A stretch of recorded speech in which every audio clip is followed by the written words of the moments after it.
अस्सलाम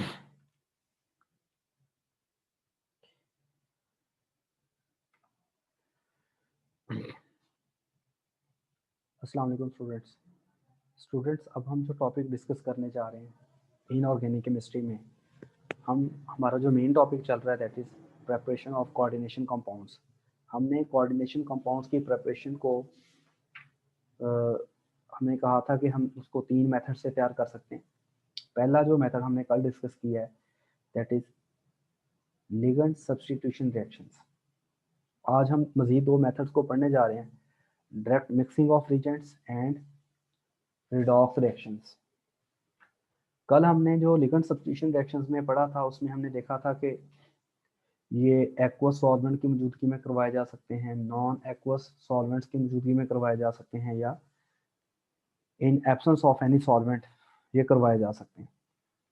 आज हम ये देखेंगे कि हम जो है वो जो कोऑर्डिनेशन कंपाउंड्स हैं इनको डायरेक्ट मिक्सिंग ऑफ रिएजेंट्स से कैसे तैयार करवा सकते हैं या रिडॉक्स रिएक्शन से कैसे तैयार करवा सकते हैं। यहाँ पर आपके सामने फर्स्ट एग्जांपल दी हुई है। हमारे पास एक सॉल्ट है प्लैटिनम डाइक्लोराइड।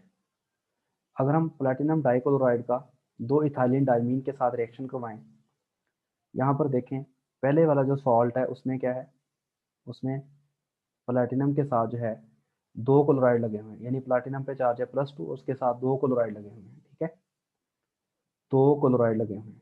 अब हम जब इसका इथाइलिन डाइमीन के साथ रिएक्शन करवाएंगे तो इसके साथ 2 क्लोराइड जो है वो एज इट इज रहेंगे, 2 क्लोराइड एज इट इज रहने हैं, और इसके साथ जो है एक और आ जाना है, 1 मिनट,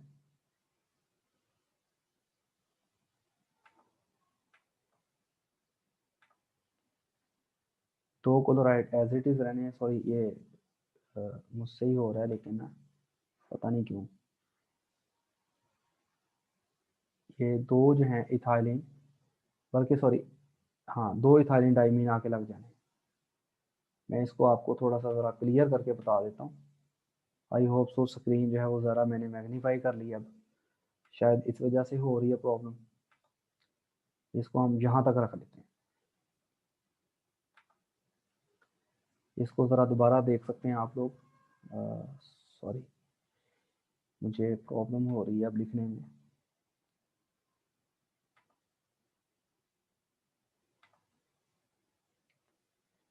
और यार, तो स्टूडेंट्स फॉर एग्जांपल हम कहते हैं कि ये हमारे पास है प्लैटिनम डाइक्लोराइड, या प्लैटिनम क्लोराइड बोल रहे हैं सिंपली। और अगर हम इसका रिएक्शन किससे करवाएं, 2 इथाइलिन डाइमीन से। ये हमारे पास 2 इथाइलिन डाइमीन है, NH2 CH2 NH2। तो यहाँ पर आप देखें इस कॉम्प्लेक्स में ये जो प्रोडक्ट बन रही है इसमें प्लैटिनम के साथ जो है 2 क्लोराइड एज इट इज है, ये वाले 2 क्लोराइड जो हैं ये एज इट इज हैं, और प्लैटिनम के साथ जो है 2 इथाइलिन डाइमीन जुड़ गए हैं। अब यहाँ पर ये हमारे पास जो है कॉम्प्लेक्स बन रहा है। इस कॉम्प्लेक्स का हम नाम कैसे लिखेंगे? अब अगर हम इसका नाम लिखना चाहते हैं तो आप देख सकते हैं कि उन्होंने लिखा हुआ है, आप हमने पढ़ा था कि हमने ना जो लिगेंड्स हैं उनको हमने अल्फ़ाबेटिकली नाम देना है। तो सबसे पहले आएगा हमारे पास क्लोरो, क्योंकि क्लोरो जो है वो C से है, इथाइलिन डाइमीन जो है वो E से है। ठीक है, तो इसको लिखेंगे डाइक्लोरो। और बाइडेंटेट लिगेंड के लिए या किनेटिक लिगेंड्स के लिए हमने पढ़ा था कि हमने उनकी तादाद को 20 या 30 वगैरह से लिखना है। तो 20, क्योंकि इथाइलिन डाइमीन की तादाद जो है वो 2 है, इथाइलिन डाइमीन, और फिर हमारे पास जो ओवरऑल कॉम्प्लेक्स है वो न्यूट्रल है। तो मेटल का नाम प्लाटिनेट नहीं आएगा बल्कि प्लाटिनम आएगा, और मेटल पे चार्ज कितना है +2, तो हम उसको ब्रैकेट में रोमन लेटर में लिख देंगे। तो यहाँ पर हमने क्या किया, यहाँ पर हमने सिंपली प्लैटिनम डाइक्लोराइड और इथाइलिन डाइमीन की मिक्सिंग की, और हमारे पास जो है ये वाला कंपाउंड जो है वो तैयार हो गया। सेकंड आप एग्जांपल में देखें, उन्होंने क्या किया हुआ है, उन्होंने निकल और 4 कार्बन मोनोऑक्साइड की डायरेक्ट मिक्सिंग की है, और ये रिएक्शन उन्होंने 25 डिग्री टेम्परेचर और 1 एटमॉस्फेरिक प्रेशर पे करवाया। तो उससे उनको हासिल हुआ टेट्रा कार्बोनाइल निकल। अब यहाँ पर आप देखें कि निकल जो है सेंट्रल मेटल है, और इसके साथ 4 कार्बन मोनोऑक्साइड जो है वो अटैच हैं, ठीक है, टेट्राहेड्रल। एक कार्बन मोनोऑक्साइड, दूसरा, ये तीसरा, ये चौथा, उन्होंने डायरेक्ट इन दोनों की मिक्सिंग ही की है। इसके बाद अगला जो हमारे पास दिया हुआ है उसमें उन्होंने लिखा है कि अगर हम रीनियम हेप्टॉक्साइड, सॉरी ये फिर प्रॉब्लम सी हो रही है, पहले तो अभी नहीं था ऑर्गेनिक में, अभी इसमें दोबारा स्टार्ट हो गया। ये हमारे पास होगा Re2O7, ठीक है। अगर हम इसका रिएक्शन किससे करवाएं, अगर हम इसका रिएक्शन करवाते हैं 17 कार्बन मोनोऑक्साइड से, यहाँ पर आप देखें उन्होंने कितने कार्बन मोनोऑक्साइड लिए हैं, 17 कार्बन मोनोऑक्साइड दिए हैं। ये हमने रिएक्शन किस टेम्परेचर पे करवाना है, 200 डिग्री टेम्परेचर होगा और 100 एटमॉस्फेरिक प्रेशर होगा। तो यहाँ पर आप देखें 17 कार्बन मोनोऑक्साइड हैं, 17 में से 7 कार्बन मोनोऑक्साइड 7 ऑक्सीजन ले लेंगे। 17 कार्बन मोनोऑक्साइड में से 7 कार्बन मोनोऑक्साइड 7 ऑक्सीजन लेके 7 CO2 में कन्वर्ट हो जाएंगे, और पीछे बच गए हमारे पास 10 कार्बन मोनोऑक्साइड और 2 रीनियम के एटम। अब यहाँ पर आप देखें 2 रीनियम के एटम जो हैं वो एक दूसरे के साथ थ्रू सिंगल बॉन्ड जुड़ जाएंगे, ठीक है, ये 2 रीनियम एटम हो गए। अब टोटल कितने कार्बन मोनोऑक्साइड हैं, 17 में से 10 बच गए, 7 ने ऑक्सीजन से मिलके CO2 बना दिया।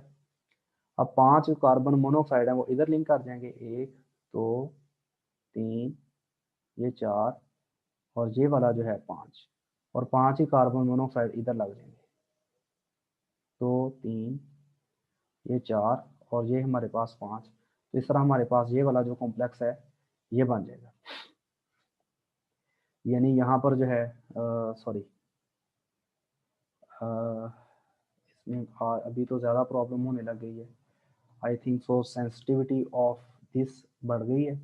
मेरी जो बॉल पॉइंट है जो मैंने लिया है इसकी शायद सेंसिटिविटी बढ़ गई है, ये पहले ही लाइन फेरना शुरू कर देती है।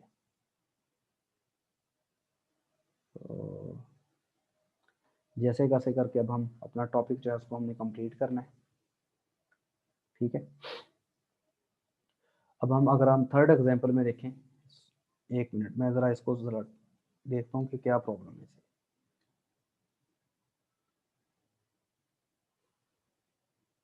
बस ठीक है जी, थोड़ा सा कनेक्टिविटी इशू था, वो अब मेरा ख्याल है नहीं होगा, मैंने थोड़ा सा चेक किया इसे। अब ये हमारे पास जो है ये फॉर एग्जांपल क्यूप्रस क्लोराइड है। क्यूप्रस क्लोराइड का अगर हम एक इथाइलिन डाइमीन और एक कार्बन मोनोऑक्साइड से रिएक्शन करवाएं क्या होएगा, अब जो क्यूप्रस आयन है उसके साथ एक इथाइलिन डाइमीन जुड़ जाएगा, ये हमारे पास NH2 CH2 CH2 NH2। अब कॉपर के साथ एक इथाइलिन डाइमीन जुड़ गया, कॉपर के साथ एक क्लोराइड जो था वो पहले लगा हुआ था, एक क्लोराइड, और एक उसके साथ क्या जुड़ जाएगा, कार्बन मोनोऑक्साइड। यानी इसमें हमने क्या किया, क्यूप्रस क्लोराइड, इथाइलिन डाइमीन और कार्बन मोनोऑक्साइड को जस्ट मिक्स किया। तो कॉपर के साथ एक क्लोराइड पहले लगा हुआ था, एक कार्बन मोनोऑक्साइड और एक इथाइलिन डाइमीन जो है वो जुड़ जाएगा, तो इससे हमारे पास जो है टेट्राहेड्रल कॉम्प्लेक्स बन जाएगा। अगली आप एग्जांपल में देखें, अगली एग्जांपल में उन्होंने लिखा है कि अगर हम आयरन क्लोराइड का, फेरस क्लोराइड का NaC5H5 के साथ रिएक्शन करवाएं, ये बेसिकली जो C5N H5 है ये हमारे पास साइक्लोप्रोपिनाइल एनाइन है, सॉरी साइक्लोपेंटेनाइल एनाइन। साइक्लोपेंटेनाइल एनाइन का ये हमारे पास कुछ स्ट्रक्चर होगा, आप ऐसे कर लें, ये हमारे पास 5 कॉर्नर वाला रिंग है, इसमें 2 कॉर्नर, 2 साइड, 2 डबल बॉन्ड है, double bond single bond, double bond single bond, और ये वाली जो कार्बन है इस पे लोन पेयर और नेगेटिव चार्ज है, ये हमारे पास है साइक्लो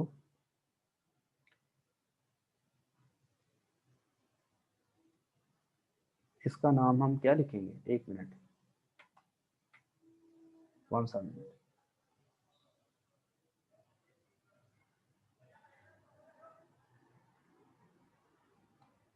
इसका बेटे नाम आना है हमारे पास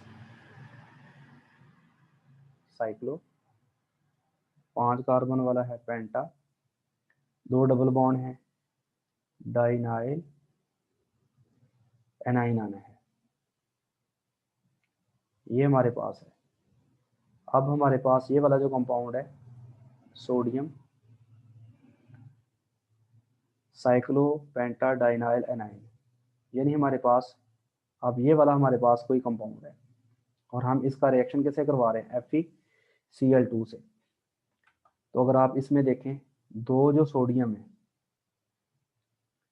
वो किससे रिएक्ट कर जाएंगे, 2 sodium will react with 2 chloride, इससे हमारे पास जो है 2 सोडियम क्लोराइड बन जाएंगे, यानी ये वाले 2 सोडियम जो हैं वो ये वाले 2 क्लोराइड से मिलके 2 सोडियम क्लोराइड बना देंगे। अब आयरन जो है वो 1 है, उसके साथ ये वाले 2 अनाइन जो हैं वो जुड़ जाएंगे, साइक्लो पेंटाडाइनाइल एनाइन।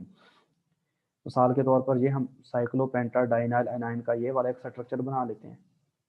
इसमें यहाँ 2 पोजीशन पे डबल बॉन्ड है और यहाँ पर लोन पेयर और नेगेटिव चार्ज है, ये वाला एक आयरन के साथ जुड़ गया और इसी तरह ये वाला हमारे पास जो है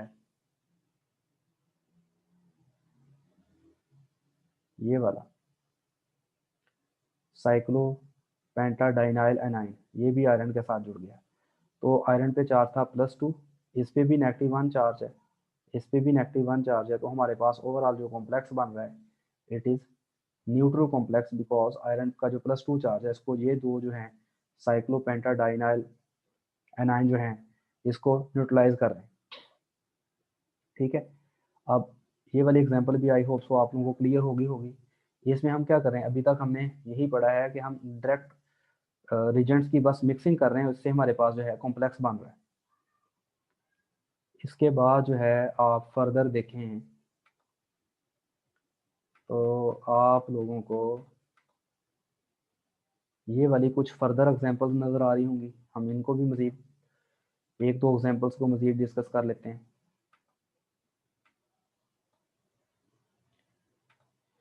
तो ये स्टूडेंट्स हमारे पास कंपाउंड है मिथाइल मैग्नीशियम ब्रोमाइड ग्रिग्नॉड रीजन, और ये हमारे पास एक कॉम्प्लेक्स है जिसमें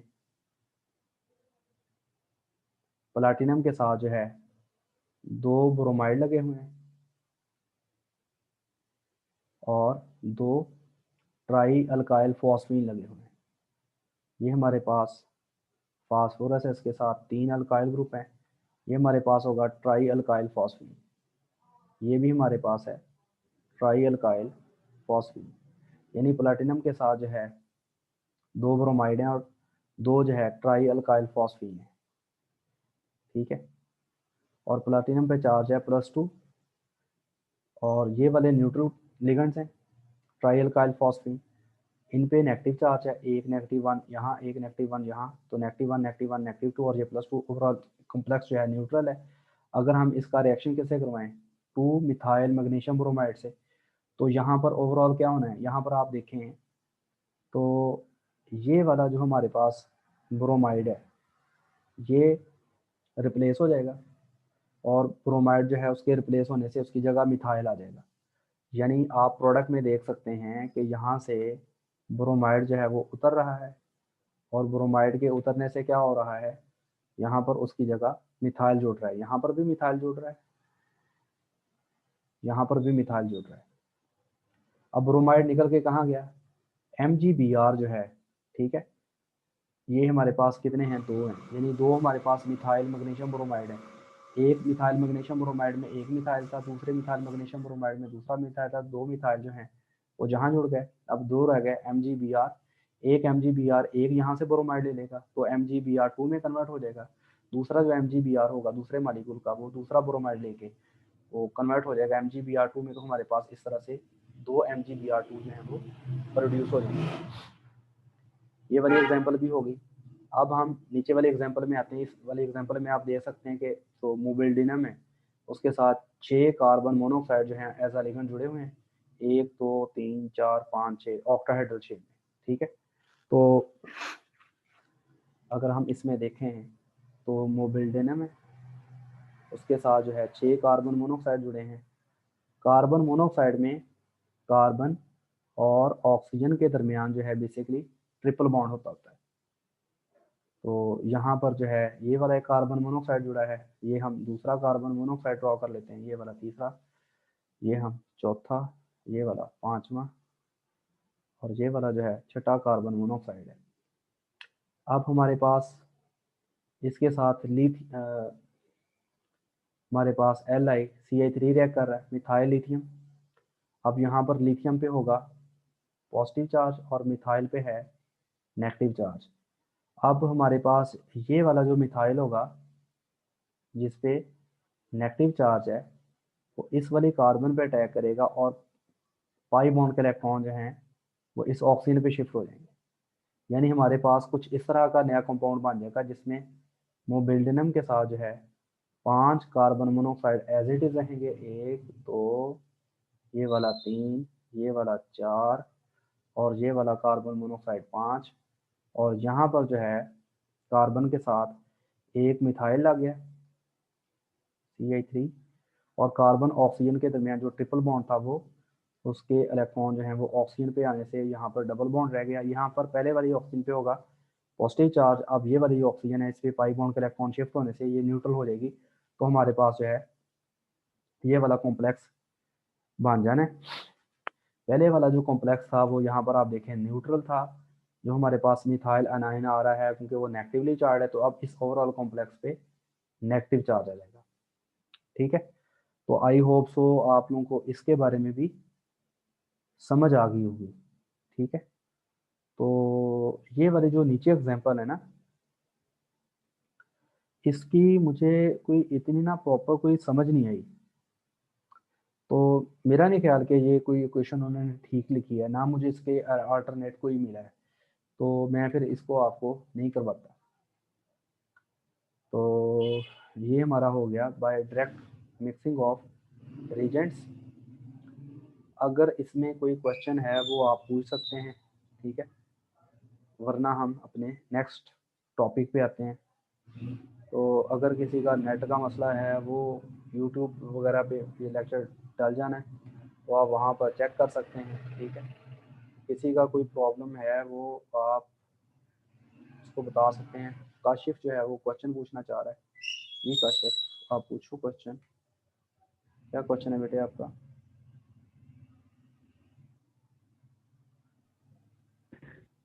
सर ये जो आपने बताया अभी हाँ मोलिब्डेनम और कार्बन वाला, हाँ।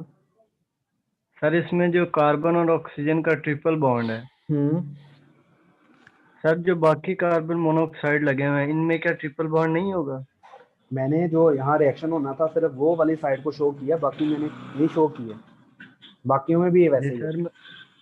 सर मैं वही पूछना चाह रहा हूँ। हाँ वो बाकियों में भी हैं लेकिन हमने इसको शो नहीं किया।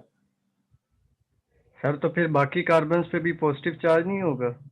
सॉरी, ऑक्सीजन पर। बाकी ऑक्सीजन पे पॉजिटिव चार्ज है लेकिन जो कार्बन लगी हुई उस पर नेगेटिव चार्ज भी तो है ना, ओवरऑल न्यूट्रल है वो। कार्बन मोनोऑक्साइड का आपको स्ट्रक्चर पता है कैसे होता है उसका स्ट्रक्चर? जी सर, अभी आपने बनाया है। एक मिनट मैं बता के बताता हूँ आपको। कार्बन और ऑक्सीजन के दरमियान जो है, पहले आप कह लें कि ये मिसाल के तौर पर डबल बॉन्ड है। अगर आप कार्बन की इलेक्ट्रॉनिक कन्फिग्रेशन देखें ना, तो कार्बन आपको पता है कि उसमें 6 इलेक्ट्रॉन है, 1s में 2, 2s में 2, 2p में 1 है, 2py में 1 है, और 2pz जो है वो एम्प्टी है। ये कार्बन की ग्राउंड स्टेट है। कार्बन में इस वक्त पार्शियल फील्ड ऑर्बिटल कितने हैं? 2 हैं, 2px भी पार्शियल फील्ड है, 2py भी। तो कार्बन ग्राउंड स्टेट में 2 बॉन्ड बनाती है। कार्बन और ऑक्सीजन के दरमियान जो है वो 2 बॉन्ड बने हुए हैं। अब ऑक्सीजन की अगर आप इलेक्ट्रॉनिक कन्फिग्रेशन देखें ना, उसमें टोटल 8 इलेक्ट्रॉन है, 1s2, 2s2, 2px 2, 2py भी 1 और 2pz भी 1। अब कार्बन के पास जो है वो 2 पार्शियल फील्ड है, ऑक्सीजन के पास भी 2 पार्शियल फील्ड है, 2p भी पार्शियल फील्ड है, 2pz भी। ठीक है, तो कार्बन और ऑक्सीजन के दरमियान जो है वो 2 बॉन्ड बन जाएंगे। लेकिन कार्बन के पास एक ऑर्बिटल एम्प्टी है, वो कौन सा ऑर्बिटल एम्प्टी है? कार्बन के 2pz। पास 2pz। और ऑक्सीजन के पास 2 फील्ड हैं, 2sb फील्ड है जी। और 2px 2px। भी फील्ड है। ठीक है, तो ऑक्सीजन अपने लेट 2px से जो इसका इलेक्ट्रॉन पेयर है ये किसको डोनेट कर देती है? कार्बन के कौन से ऑर्बिटल को? 2pz को। जी। ठीक है, यानी ऑक्सीजन जो है वो 2px से एक इलेक्ट्रॉन पेयर किसको डोनेट कर देगी? कार्बन के 2p। एम्प्टी ऑर्बिटल 2pz को। यानी ऑक्सीजन जो है वो अपना एक इलेक्ट्रॉन पेयर किसको डोनेट कर देगी? कार्बन को। कार्बन को। तो यहाँ पर ऑक्सीजन और कार्बन के दरमियान कौन सा बॉन्ड आ जाएगा? ट्रिपल बॉन्ड, क्योंकि कोऑर्डिनेट। ऑक्सीजन, हाँ, कोऑर्डिनेट बॉन्ड। अब जो ऑक्सीजन है क्योंकि इलेक्ट्रॉन पेयर कार्बन को दे रही है इसलिए ऑक्सीजन पे कौन सा चार्ज है? पॉजिटिव। और कार्बन पॉजिटिव। क्योंकि इलेक्ट्रॉन पेयर ले रही है इसलिए इस पे कौन सा चार्ज है? नेगेटिव। नेगेटिव। अब ऑक्सीजन के पास वैलेंस शेल में 2s में 2 इलेक्ट्रॉन है, इसके जी। पास भी इलेक्ट्रॉन पेयर है। अब कार्बन के पास भी 2s में 2 2 इलेक्ट्रॉन है। इलेक्ट्रॉन। तो ये भी, अब यहाँ पर जो लिंक करना है ना मेटल के साथ वो कार्बन ने करना है, तो इसे कहते हैं कार्बोनाइल। अगर ऑक्सीजन लिंक करेगी उसे कहते हैं आइसोकार्बोनाइल, जैसे हमने पढ़ा था एम्पटी डेंटेड लिगेंड में। जी। ये हमारे पास स्ट्रक्चर है, यानी कार्बन अपना लोन पेयर जो है वो मेटल को डोनेट करती है। ठीक है, सही। अब अगर यहाँ पर ठीक जो है। है वो फॉस्फीन लगता है, ट्राई अल्काइल फॉस्फीन, तो जब ये वाला लोन पेयर जो है वो इधर अटैक करेगा तो पाई बॉन्ड के ये जो मिसाल के तौर पर कोऑर्डिनेट बॉन्ड है इसके इलेक्ट्रॉन किधर शिफ्ट हो जाएंगे? ऑक्सीजन पे। ऑक्सीजन। हाँ, अब कार्बन ने ना ये, अब आप ओवरऑल देखो ना, तो अगर इस पे नेगेटिव है तो इस पे कौन सा चार्ज है? पॉजिटिव है, ओवरऑल न्यूट्रल ही है ये। अगर हम सर सिर्फ देखें, हाँ हाँ, सर ये जो लॉन पेयर है ये कार्बन नेगेटिव है तो इस पे तो अटैक नहीं करेगा, इसको तो पॉजिटिव वाले पे करना चाहिए। बेटा बात ये है कि ऑक्सीजन जो है वो मोर इलेक्ट्रोनेगेटिव है ना, ऑक्सीजन जी। ने तो अपना बॉन्ड खींच लेना है जब उसको मिलना है, जब भी पॉसिबिलिटी जी। मिलनी है। तो बॉन्ड की डेफिशिएंसी किसकी है? बॉन्ड की डेफिशिएंसी कार्बन की है। कार्बन के इस वक्त जो है जी। वो उसको मतलब जो है वो बॉन्ड चाहिए। ठीक है, तो ये जो जी। फॉस्फीन है ये किधर अटैक करेगी? फॉस्फीन में फास्फोरस का जो लोन पेयर है कार्बन पर अटैक करेगा। और ऑक्सीजन जो है जो उसने पहले इलेक्ट्रॉन पेयर कार्बन को दिया था उसको थोड़ा सा स्टेबल बनाने के लिए वो अपना लोन पेयर जो है वो अपना बॉन्ड पेयर जो है वो दोबारा अपनी तरफ वापस खींच लेगी अपनी मोर इलेक्ट्रोनेगेटिविटी की वजह से। तो यहाँ पर क्या होना है फिर सही। मेटल जो है उसके साथ अब कार्बन जुड़ी हुई है अपना ये लोन पेयर के जरिए, और अब इसके जी। साथ क्या जुड़ गया है? Try alkyl, try first. Alkyl phosphine जुड़ गया हुआ है। ठीक है, जी। और इसका ऑक्सीजन के साथ कौन सा बॉन्ड होना है? डबल। डबल। अब क्योंकि ये वाला जो है हमारे पास स्पीशीज जो है वो ये सॉरी यहाँ पर ट्राई अल्काइल फॉस्फीन नहीं जुड़ रहा, ओ आई एम सॉरी, यहाँ पर जो जुड़ रहा था ना वो मिथाइल था, मिथाइल एनाइन था। तो यहाँ पर मिथाइल जी। एनाइन ने जुड़ना है, मिथाइल एनाइन ने, ये वाला मिथाइल एनाइन जो जुड़ जाएगा, ये वाला, तो ये हमारे पास प्रोड्यूस हो जाएगा। अब समझ आ गई आपको? ठीक है सर। हम्म, क्लियर हो गया ठीक है ना? सर। जी। ठीक है, जी। Okay, thank you. इसके अलावा जो है हमारे पास लास्ट मेथड है जिससे हम कोऑर्डिनेशन कंपाउंड्स को तैयार कर सकते हैं, that is by redox reactions. तो अब हम उसको देखेंगे।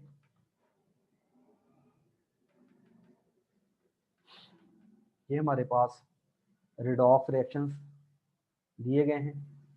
पहला उन्होंने लिखा है कि कोबाल्ट जो है अगर हम उसका अमोनिया के साथ रिएक्शन करवाएं तो हमारे पास हेक्सा अमाइन कोबाल्ट 2 बन जाता है। और अगर हम इसकी ऑक्सीडेशन करें तो कोबाल्ट का चार्ज जो है +2 से चेंज होके +3 में कन्वर्ट हो जाएगा। अब यहाँ पर उन्होंने लिखा है कि जो कोबाल्ट है ना, कोबाल्ट इस फॉर्म में उसके साथ 6 वाटर मॉलिक्यूल लगे हुए हैं। ये एक वाटर मॉलिक्यूल है, ये दूसरा वाटर मॉलिक्यूल है, ये आप तीसरा वाटर मॉलिक्यूल कर लें, ये जो है चौथा वाटर मॉलिक्यूल है, ये जो है पांचवा वाटर मॉलिक्यूल है, और ये वाला जो है छठा वाटर मॉलिक्यूल है, यानी कोबाल्ट के साथ 6 वाटर मॉलिक्यूल जो हैं वो अटैच हैं, और कोबाल्ट पे चार्ज अभी है +2। लेकिन अगर हम इसका अमोनिया के साथ रिएक्शन करवाते हैं तो अमोनिया के साथ रिएक्शन करवाने से क्या होना है, जो कोबाल्ट है उसके साथ 6 वाटर की जगह 6 अमोनिया लग जाने, चार्ज है एज इट इज +2 रहना है। अभी तक हुआ है लिगेंड सब्स्टिट्यूशन रिएक्शन। पहले वाला जो कंपाउंड था ना, उसका ये वाले कंपाउंड का जो कलर लिखा हुआ है, उन्होंने लिखा हुआ है कोबाल्ट 2 का पेल पिंक, चाहे वो उसके साथ वाटर लगे हों चाहे उसके साथ अमोनिया लगे हों, उसका कलर जो है पेल पिंक है, जर्द पिंक है। अब अगर हम इसका ऑक्सीजन के साथ रिएक्शन करवाएं, यानी इस हमारे पास कॉम्प्लेक्स का रिएक्शन करवाएं O2 से, तो O2 क्या करेगी, यहाँ से ऑक्सीजन ले लेगी, और इसका जो चार्ज होगा कोबाल्ट का +2 से चेंज होकर किस पे चला जाएगा, +3 पे। यानी हमारे पास जो फाइनल प्रोडक्ट बनी है उसमें कोबाल्ट के साथ जो है 6 अमोनिया होने हैं, ठीक है, NH3 की तादाद जो है वो 6 होगी। लेकिन अब यहाँ पर कोबाल्ट पे जो चार्ज है वो +2 की बजाय वो +3 है, यानी इस ऑक्सीजन ने क्या किया, इस ऑक्सीजन ने इस कॉम्प्लेक्स को ऑक्सीडाइज कर दिया। अब कोबाल्ट जब +2 फॉर्म में थी उसका कलर क्या था, पेल पिंक था। अब वाला उसका जो कलर होगा जब वो कोबाल्ट +3 में होगी, उसका कलर जो है वो येलो होगा। यानी यहाँ पर जो है कॉम्प्लेक्स का कलर चेंज हुआ है जब कॉम्प्लेक्स में कोबाल्ट ऑक्सीडाइज हुई है। तो ये हमारे पास जो है फर्स्ट रिडॉक्स रिएक्शन है, जिसमें मेटल की जो ऑक्सीडेशन स्टेट है वो चेंज हुई है।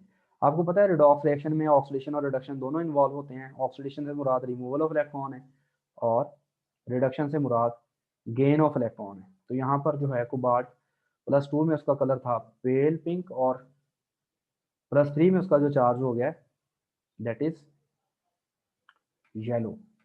यानी कोबाल्ट ने इलेक्ट्रॉन को लूज किया, जिससे उसके बनने वाले न्यू बनने वाले कॉम्प्लेक्स में उसका जो कलर है वो चेंज हो गया। अब आप सेकंड एग्जांपल में देखें, यहाँ पर उन्होंने ये जो लिया हुआ है ना, ये कोबाल्ट है, कार्बन मोनोऑक्साइड नहीं है। ये उन्होंने उनसे गलती से ऑक्सीजन जो है वो बड़ा लिखा गया, छोटा ऑक्सीजन आना है। और यहाँ पर कोबाल्ट पे चार्ज कितना है, +2 है। यानी इसके साथ ये AQ लिखने का मतलब ये है कि यहाँ पर जो है वो 6 वाटर होंगे, जैसे ऊपर हमने पढ़ा है। यानी एक वाटर आप कर लें, ये वाला दूसरा वाटर कर लें, ये वाला तीसरा आप वाटर कर लें, ये वाला आप चौथा वाटर कर लें, ये वाला पांचवा वाटर कर लें, और ये वाला जो है आप छठा वाटर कर लें। यानी 6 वाटर मॉलिक्यूल लगे हुए हैं। अगर हम इसका किसी और लिगेंड के साथ रिएक्शन करवाएं, 5 लिगेंड्स और हैं कोई, तो यहाँ पर क्या होगा, जो 6 हमारे पास वाटर मॉलिक्यूल्स हैं, इसमें से 5 वाटर मॉलिक्यूल जो हैं वो रिमूव हो जाएंगे। 5 वाटर मॉलिक्यूल रिमूव हो गए यहाँ पर, सॉरी ये मैंने सारे रिमूव कर दिए, लेकिन वाटर मॉलिक्यूल 5 रिमूव हो जाने, क्योंकि 5 लिगेंड जो हैं, सॉरी इसको हम दोबारा ड्रॉ कर लेते हैं, तो इसमें थोड़ा सा गड़बड़ हो गई है। पहले 6 के 6 लगे हुए थे इसके साथ लिगेंड्स, 6 के 6 वाटर लगे हुए थे। अब कोबाल्ट जो है उसके साथ क्या होगा, 6 की जगह 5 लिगेंड्स होंगे, ये 5 लिगेंड्स होंगे, और एक जो है वाटर रह जाएगा। पहले मैंने बताया कि कोबाल्ट के साथ 6 के 6 वाटर थे। अब जब हमने 5 लिगेंड के साथ इसका रिएक्शन करवाया, तो 5 वाटर मॉलिक्यूल जो है 5 लिगेंड से रिप्लेस हो गए, और एक जो है वो वाटर एज इट इज रह गया। तो ये हमारे पास जो है नया कॉम्प्लेक्स बन रहा है, ये वाला। इसमें देखें कोबाल्ट के साथ जो है 5 लिगेंड्स हैं और एक वाटर है। अगर हम अब इसका रिएक्शन कैसे करवाएं, हम इसका रिएक्शन करवाएं O2 से, तो O2 जो है वो कोबाल्ट को ऑक्सीडाइज कर देगी। कोबाल्ट का चार्ज पहले कितना है, +2 है, अब उसका चार्ज जो है +3 हो जाएगा। अगर हमारे पास इस तरह के अब जो कॉम्प्लेक्स हैं वो कितने हों, 2 हों, तो एक कोबाल्ट जो है वो भी ऑक्सीडाइज हो जाएगी, दूसरे कॉम्प्लेक्स की जो कोबाल्ट होगी वो भी ऑक्सीडाइज हो जाएगी। तो बताने का पर्पज़ ये है कि हमारे पास कुछ ऐसे होगा, देखें जी गौर से, आप इसको ज़रा ध्यान से समझिएगा कि ये एक कॉम्प्लेक्स की कोबाल्ट है, ये दूसरे कॉम्प्लेक्स की कोबाल्ट है। अब इसके साथ जो है 5 लिगेंड्स जुड़े हुए हैं। Sorry, 1 minute. इसके साथ जो है वो 5 लिगेंड्स जुड़े हुए हैं, इसके साथ भी 5 लिगेंड्स जुड़े हुए हैं। इसके साथ छठा क्या जुड़ा हुआ था? वाटर। इसके साथ भी छठा क्या जुड़ा हुआ था? वाटर। अब दोनों से वाटर निकल गए, यानी हमारे पास इस तरह के कॉम्प्लेक्स हम कह रहे हैं कि 2 लिए हुए हैं हमने, ठीक है। तो इधर से भी वाटर निकल गया और इधर से भी वाटर निकल गया। हमने जब इसका रिएक्शन कैसे करवाया? O2 से। अब ये जो O2 है, इसने इस कोबाल्ट से भी एक इलेक्ट्रॉन ले लिया, इस कोबाल्ट से भी एक इलेक्ट्रॉन ले लिया, ठीक है। तो ये जो O2 है ये पर ऑक्सो में कन्वर्ट हो जाएगा, और ये जो है एज अ ब्रिजिंग लिगेंड ये दोनों कोबाल्ट को आपस में लिंक करेगा। अब इस कोबाल्ट पे जो चार्ज है पहले +2 था, लेकिन एक इलेक्ट्रॉन ऑक्सीजन को देने के बाद ये हो जाएगा, एक इलेक्ट्रॉन इस ऑक्सीजन को दिया, इस पे चार्ज हो जाएगा +3। और इस तरह इस ऑक्सीजन ने भी जब इस कोबाल्ट से एक इलेक्ट्रॉन लेना है तो इसका चार्ज +2 से +3 हो जाएगा, और इस पे भी -1 चार्ज हो जाएगा। अब ये वाला जो ऑक्सीजन है ना, ये जो 2 ऑक्सीजन है ये ब्रिजिंग लिगेंड के तौर पर काम करेंगे, यानी 2 मेटल को कनेक्ट करेंगे, और इन पे चार्ज जो है -1 यानी ओवरऑल जो है हमारे पास ये वाला लिगेंड होगा O2-2, इसको कहते हैं पर ऑक्सो। और ये वाला जो ओवरऑल हमारे पास अब कॉम्प्लेक्स बन रहा है, ये दो इस तरह के कॉम्प्लेक्स के कंबाइन करने से अब इस पे नेट चार्ज होगा +4 क्यों? क्योंकि इस कोबाल्ट पे +3 है, इस कोबाल्ट पे +3 है, प्लस प्लस +6 हो गया, +3 और ये -2 जो है वो ऑक्सीजन उसको न्यूट्रलाइज कर रही है, तो नेट चार्ज बच रहा है +4। अब हम अगर इसका रिएक्शन किससे करवाएं, इस कॉम्प्लेक्स का रिएक्शन करवाएं वाटर से, तो यहाँ पर लिखा हुआ है कि ये जो पर ऑक्सो है ये क्लोराइड से रिप्लेस हो जाएगा। ये वाला जो है साल के तौर पर ब्रेक डाउन हो जाएगा, और कोबाल्ट के साथ जो है 5 लिगेंड्स एज इट इज रह जाएंगे, 1 2 3 4, ये 5, और छठा जहाँ पर ऑक्सीजन लगी हुई थी, यानी ये वाला जो है ऐसे, ये वाला है ना ऐसे, मतलब इस कोबाल्ट के साथ भी 5 लिगेंड्स हैं, इस कोबाल्ट के साथ भी 5 लिगेंड्स हैं, और 2 ऑक्सीजन जो हैं वो इन दोनों कोबाल्ट को आपस में जोड़ रही हैं। ये वाला बॉन्ड हो जाना है ब्रेक, और यहाँ से दोनों ऑक्सीजन रिमूव हो जाना है, और यहाँ पर जो है वो ऑक्सीजन के रिमूव होने से क्या आके लग जाएगा? Cl। और दूसरे में भी ऐसे ही जो है वो Cl लग जाएगा। तो इस तरह हमारे पास जो है इस तरह के हमारे पास 2 कॉम्प्लेक्स प्रोड्यूस हो जाएंगे। आई होप सो इसके बारे में भी आपको क्लियर हो गया होगा। अब हम अगर अपनी नेक्स्ट एग्जांपल पे जाएं, तो यहाँ पर आप देख सकते हैं कि हमारे पास जो है प्लैटिनम है, प्लैटिनम के साथ 3 इथाइलिन डाइमीन जो हैं वो जुड़े हुए हैं। यहाँ पर आप देखें प्लैटिनम के साथ जो है 3 इथाइलिन डाइमीन जुड़े हुए हैं, एक ये इथाइलिन डाइमीन है, दूसरा ये इथाइलिन डाइमीन है, तीसरा ये इथाइलिन डाइमीन है, और इस प्लैटिनम पे चार्ज है +4, और इसके साथ बाहर जो है वो 4 क्लोराइड लगे हुए हैं। अब अगर हम इस प्लैटिनम जिस पे चार्ज +4 है इसको 2 इलेक्ट्रॉन दे दें, यानी इस प्लैटिनम की रिडक्शन करा दें, तो इस प्लैटिनम का जो चार्ज है +4 से +2 में चेंज हो जाएगा आफ्टर गेनिंग 2 इलेक्ट्रॉन, और इससे 2 इथाइलिन डाइमीन निकल जाएंगे, और बाहर से 2 क्लोराइड जो हैं वो भी रिलीज हो जाएंगे। अब 2 अंदर क्लोराइड लग जाएंगे, यानी इससे ओवरऑल क्या होना है, इस पे इसका जो कोऑर्डिनेशन नंबर है वो चेंज हो जाना है। पहले इसके साथ 3 इथाइलिन डाइमीन जुड़े हुए थे, अब सिर्फ और सिर्फ 1 इथाइलिन डाइमीन रह जाएगा।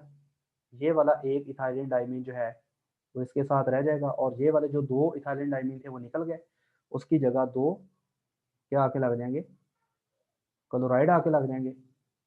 अब ये वाला प्लेटिनम पे चार्ज +2 रह गया, क्योंकि पहले +4 था, 2 इलेक्ट्रॉन गेन करने के बाद क्या हो गया? पहले +4 था तो 2 इलेक्ट्रॉन गेन करने के बाद +2 हो गया, और इसको 2 क्लोराइड जो है वो न्यूट्रलाइज कर रहे हैं। जो 2 इथाइलिन डाइमीन थे वो ये रिलीज हो गए, और जो 2 बाहर क्लोराइड थे, टोटल 4 थे ना, 2 अंदर चले गए और 2 बच गए, वो यहाँ पर आ जाएंगे। तो ये हमारे पास जो है वो नया कम्प्लेक्स आ जाएगा। अब इसका कोऑर्डिनेशन नंबर जो है वो 4 है, यानी 4 इसके साथ लिगेंड्स हैं। पहले इसका कोऑर्डिनेशन नंबर कितना था प्लैटिनम का? 6 था। तो ये हमारे पास इसमें भी रिडक्शन हुई है प्लैटिनम की, ये भी रिडॉक्स रिएक्शन है, इससे हमारे पास न्यू कॉम्प्लेक्स बना है। नेक्स्ट अगर आप देखो तो नेक्स्ट जो है उसमें उन्होंने लिखा हुआ है कि हमारे पास जो है सेंट्रल मेटल कौन सी है? मोबेल्डिनम है, और मोबेल्डिनम के साथ जो है एक ऑक्सीजन लगी हुई है, और 5 इसके साथ क्लोराइड है। यहाँ पर देखें एक क्लोराइड, दो क्लोराइड, तीन क्लोराइड, ये चार क्लोराइड, पांच क्लोराइड और एक इसके साथ ऑक्सीजन जो है वो डबल बॉन्डेड है। अब मोबिलिडिनम पे चार्ज लिखा हुआ है 5, एक मिनट जरा, मोबिलिडिनम पे चार्ज लिखा हुआ है 5, यहाँ पर चार्ज 5 है। अब एक क्लोराइड पे -1, दो क्लोराइड पे -1, -2, -3, -4, -5, माइनस, और एक ऑक्सीजन पे चार्ज होता है -2, -5 जो है वो क्लोराइड की वजह से, और -2 जो है वो ऑक्सीजन की वजह से, ओवरऑल हो गया -7, और -7 को +5 न्यूट्रलाइज करा तो नेट चार्ज बचा -2। अगर हम इसका रिएक्शन किससे करवाएं, जिंक और HCl से, जिंक क्या करेगी, ये वाली जो ऑक्सीजन है ये गेन कर लेगी, तो जिंक जो है ये वाली ऑक्सीजन को गेन करने से किसमें कन्वर्ट हो जाएगी, जिंक ऑक्साइड में, ठीक है। यानी जिंक ने ऑक्सीजन ले लेनी है और इससे जिंक ऑक्साइड बन जाना है। अब जिंक जो है ऑब्वियसली न्यूट्रल फॉर्म में है, पहले सबसे पहले वो क्या करेगी, दो इलेक्ट्रॉन को लूज करेगी और जिंक आयन में कन्वर्ट होगी। अब ये वाला जो जिंक आयन होगा वो ये वाला ऑक्साइड जिसपे -2 चार्ज है इसको लेके जिंक ऑक्साइड में कन्वर्ट हो जाएगी, और जो जिंक ने दो इलेक्ट्रॉन लूज करने वो मोबिलिडिनम ने ले लेने, और मोबिलिडिनम पे जो चार्ज होगा वो +5 से चेंज होके +3 पे आ जाएगा, क्योंकि इसने दो इलेक्ट्रॉन जिंक वाले क्या कर लिए हैं, गेन कर लिए हैं। अब इसके साथ 5 क्लोराइड जो हैं वो एज इट इज हैं, 1 2 3 4 5, और ये वाला ऑक्साइड अब निकल चुका है। अब ये वाला जो ऑक्साइड निकलेगा उसकी जगह HCl वाला जो क्लोराइड है वो यहाँ आके लग जाएगा, तो ये हमारे पास जो है वो नया कॉम्प्लेक्स बन जाएगा। अब मेटल पे चार्ज है +3 और इसके अराउंड जो लिगेंड्स हैं वो क्लोराइड है, 6 क्लोराइड पे चार्ज -6 है, तो -6 जो है वो +3 को न्यूट्रलाइज कर देगा, तो नेट चार्ज बचेगा -3, तो ये यहाँ पर ओवरऑल आ जाएगा। तो यहाँ पर क्या हुआ है, मेटल ने, मोबिलिडिनम ने क्या किया है, जिंक से दो इलेक्ट्रॉन गेन किए हैं और इसका जो चार्ज है +5 से डिक्रीज होके +3 पे आ रहा है, यानी मोबिलिडिनम की यहाँ पर जो है वो रिडक्शन हो रही है, और जो जिंक है उसकी हो रही है ऑक्सीडेशन, और जिंक वैसे भी ऑक्सीजन गेन कर रही है, तो ये मोबिलिडिनम से एक तो इलेक्ट्रॉन के गेन की वजह से रिडक्शन हो रही है, और एक उनके ऑक्सीजन ये वाली अपनी एज अ लिगेंड जो इसके साथ जुड़ी हुई थी उसको लूज कर रही है, तो ऑक्सीजन का लूज होना भी रिडक्शन होता है, तो इसलिए मोबिलिडिनम की दो तरह से रिडक्शन हो रही है। अब अगर आप उससे नीचे वाले एग्जांपल में देखें तो यहाँ पर उन्होंने लिखा हुआ है कि जी रेडियम है, रेडियम के साथ जो है 6 क्लोराइड लगे हुए हैं, 1 2 3 4 5 6, और रेडियम पे चार्ज है +4, यहाँ पर चार्ज उन्होंने +4 शो किया हुआ है। अगर हम इसका रिएक्शन करवाएं H2PO2 के साथ, H2PO2 के साथ हमने रिएक्शन करवाना है in the presence of pyridine, इसको क्या करना है, बॉयल करना है, कितने टाइम तक, 30 डिग्री तक। यहाँ पर क्या होगा, तीन जो क्लोराइड हैं, 1 2 3, तीन क्लोराइड जो हैं वो तीन पायरिडीन से रिप्लेस हो जाएंगे, यानी तीन क्लोराइड जो हैं वो एज इट इज हैं, 1 2 3, और तीन जो क्लोराइड यहाँ पर लगे हुए थे 1 2 3, इनकी जगह तीन पायरिडीनियम आ गए, पायरिडीन आ गए सॉरी, तो ये वाले जो पायरिडीन यहाँ पर आ गए, और ये इरिडियम का जो चार्ज है +4 से ये +3 पे आ गया, यानी इसने एक इलेक्ट्रॉन गेन किया। ये जो H2PO2 है ना, ये बेसिकली इस रेडियम को रिड्यूस कर देगा, ठीक है। और अगर हम इस रिएक्शन को कंटिन्यू करते हैं किस घंटे तक, कितने टाइम के लिए, 6 घंटों के लिए, और पायरिडीन इसके साथ जो है वो लगा के इसके साथ रिएक्ट करवा के इसको बॉयल करते रहते हैं, तो ये वाले जो तीन क्लोराइड हैं इसमें से एक क्लोराइड जो है वो मजीद और रिप्लेस हो जाएगा। अब यहाँ पर ये वाला कॉम्प्लेक्स इसमें देखें आप, 1 2 3 4 क्लोराइड हैं और